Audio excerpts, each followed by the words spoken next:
despite the pullback when it comes to ZBCN, I still have my sights on 10 cents for this bull run, even though that's not financial advice. But just think about it, right?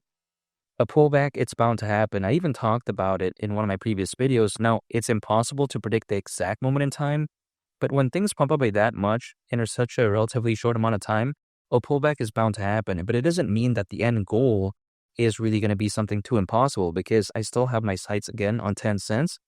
But I think that, especially moving forward, ZBCN greatly benefited from that rally, because keep in mind, as we saw the whole crypto space overall, especially when it comes to altcoins, kind of just like stagnating a little bit, take a look at kind of the independent run that ZBCN had. It was very fantastic. And not too long ago, ZBCN, it reached 60,000 holders. So we got to think about that. When we think about all the benefits that ZBCN gained from that run, I do believe that really it's going to help set it up for a moment in time in which the altcoin season really is in fifth gear, because again, ZBCN did that without really much going on for the altcoin space. So if the altcoin space really kicks into fifth gear, I think people can take a look back at a time like this and be like, whoa, this has a proven track record, right? It did very well, historically speaking, and maybe it could do well in the future. I think a lot of people may think that way.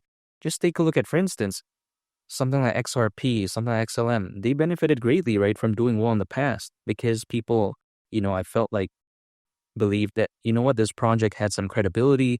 It's able to gain some attention, and naturally people do believe in it when the market does rise, hypothetically, in a good way. So when I take a look at something like ZBCN, I don't think it's all doom and gloom. I haven't sold any ZBCN, and I don't plan to, because I'm going to still stick with my strategy, which is accumulating more, holding, and just waiting.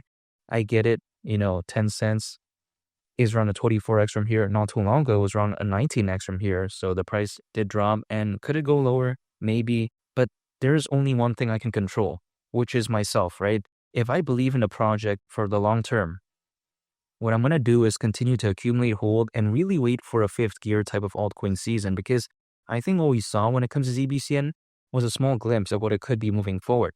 I'm not the type of person who's trying to buy and sell on a day-to-day basis or like in a couple of weeks and all this.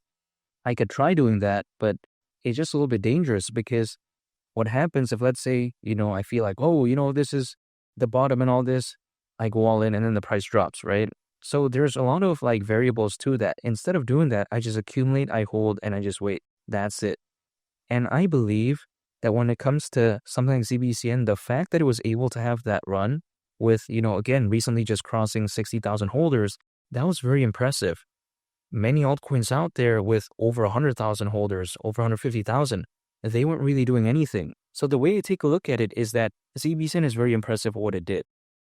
I don't think it's all doom and gloom, because now ZBCN, most likely, if it does have a major pullback, which a lot of people think that, this pullback's going to go lower, we'll have to wait and see. But still, again, if the pullback is even lower, I don't think it's going to go down to the levels in which we saw before. You know what I mean?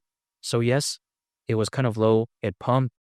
Of course, we're seeing a pullback, but I don't think it's ever going to reach like that low ever again, like the previous one before we had that pump. So it's not a bad thing, really, when it comes to ZBCN, in my opinion. Now, of course, people who bought at the top, they may be thinking, look at what's happening to ZBCN and all this type of stuff. And this is why I never go all in.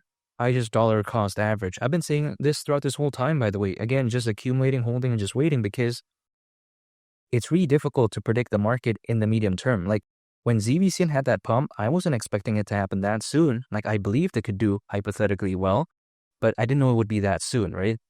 So for me to kind of prevent any, sort of volatile market movements that may really affect me, again, I just continuously accumulate. That way, whatever the market does, I can still stay in it, not get cooked in a sense where I'm going all in when it's at the top and then it goes down, or let's say, I don't want to acquire when it's low and then it ends up going up, right? So I want to avoid those type of moments. And again, it's not cool or interesting. It's a little bit boring, but it's just more constant accumulation. And we have to take a look at that Zebec. Really, nothing bad fundamentally happened to it, right? Some people are saying, oh, wow, the price of ZBCN went down. That means the fundamentals are bad. I don't think that's true, because, for instance, take a look at the Zebec cards. It's still doing very well. A lot of people are still very bullish on the integrations that they have with the Zebec cards, right? Not to mention as well, it's not like Zebec suddenly became a meme coin. That's not the case. It's still focused on RWAs, right? It still has aspects of payrolls. It's still focused on AI-based PayFi. It's still focused on the global trade and finance and the payments market, which something like Stellar and Ripple is focused on. So what bad thing happened to it? You know, people like to say, oh, the price went down and all this. Again, the price going down doesn't mean that Zebec became fundamentally worse. And the price going up when it comes to ZBCN doesn't mean that the fundamentals became like 5 or 6 times better, because it didn't really. What became better when it comes to Zebec? Pretty much nothing. What became worse about it? Again, pretty much nothing. It kind of stayed the same fundamentally, but then because a lot of people thought that, whoa, this could be something special, of course, hypothetically, we saw the price pump. But again, I think sometimes people confuse price movements with a project being bad or good, but that's not necessarily the case, especially when I take a look at Zebec, at least in the most previous example. So when I take a look at a miniature version of XRP and XLM, I don't think it's going to do bad really during a fully fledged bull run. I mean, there are staples that people often focus on when it comes to the crypto space, in my opinion, like for instance, NFTs, blockchain gaming, the metaverse.